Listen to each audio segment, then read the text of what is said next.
Installation is very easy. It's cargo install fur-CLI in your terminal. Now, let's say you're working on this journal article for your marketing class, right? So let's say that we have a folder called paper marketing. Okay. We are going to step into that folder. And let's say that we have a file there. Okay, so now it's just our project with a file. In here, we can instantiate fur. So we'll go with fur. You can just click fur by itself and it will give you the list of commands. But if we want to start a conversation, we go fur new, and I can need to give this conversation a title, like conversation with boss, maybe, right? I can create different conversations in the same project. I can also create a different one where I will just call it brainstorming. Okay. And now if I go to per thread, it will give me the list of all conversations that I have here per thread viewed. I currently have 2, and I'm currently on the brainstorming thread or the brainstorming conversation. If you want to step into the other conversation, we just copy paste the hash, and we switch to the other conversation with the corresponding hash, right? I want to step back into the brainstorming conversation. I copy paste its hash, and I'm back in the brainstorming one. Okay. Now the first thing you need to do is create avatars. You can just create one with your username or name for the main avatar.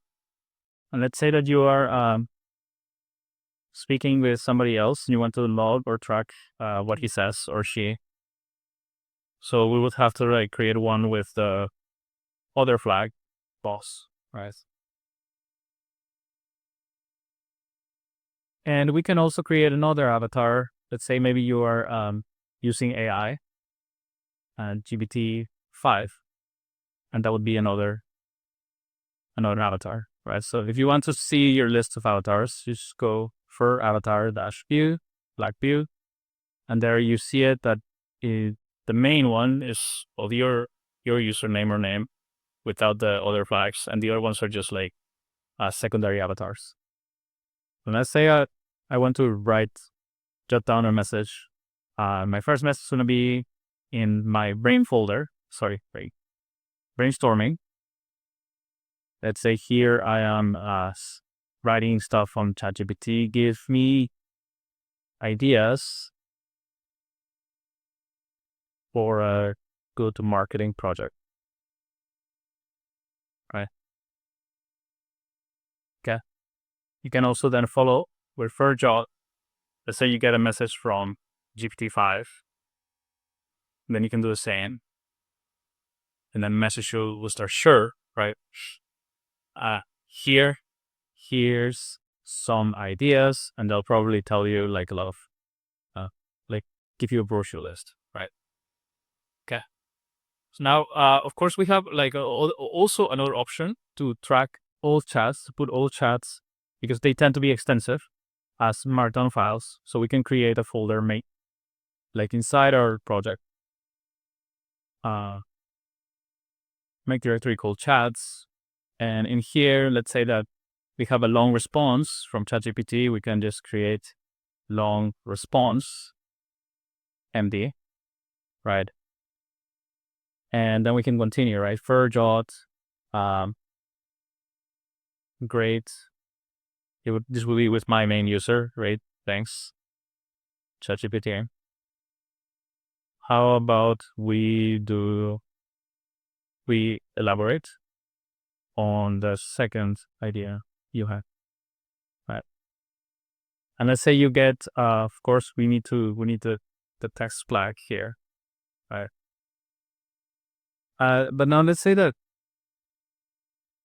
ChatGPT gives us a very long response, so it's better to store it as a Markdown or a file, a text file even.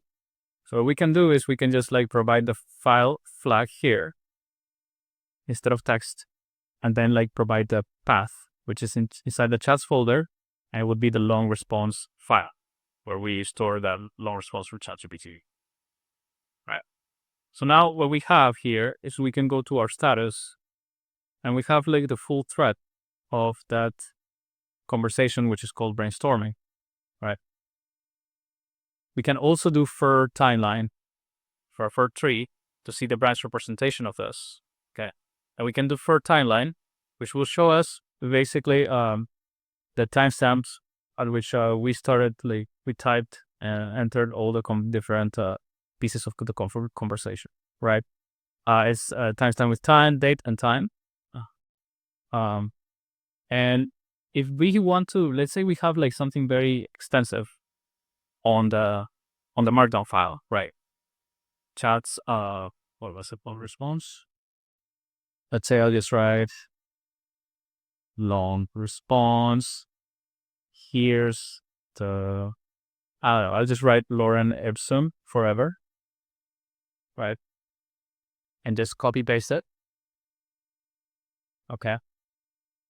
So if we want, we can also, like I said, right, look at the timeline again.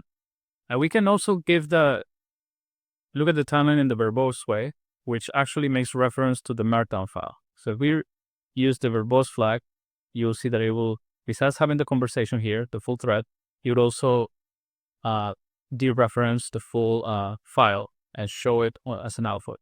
And that's great because then we can like create even like a log of this whole thing, verbose thing. And then we can, it's a file. Then that file, we have the full conversation thread. Okay. Sorry. This, right? You have the full conversation thread. Right? And that's the first, that's a very short tutorial for this tool.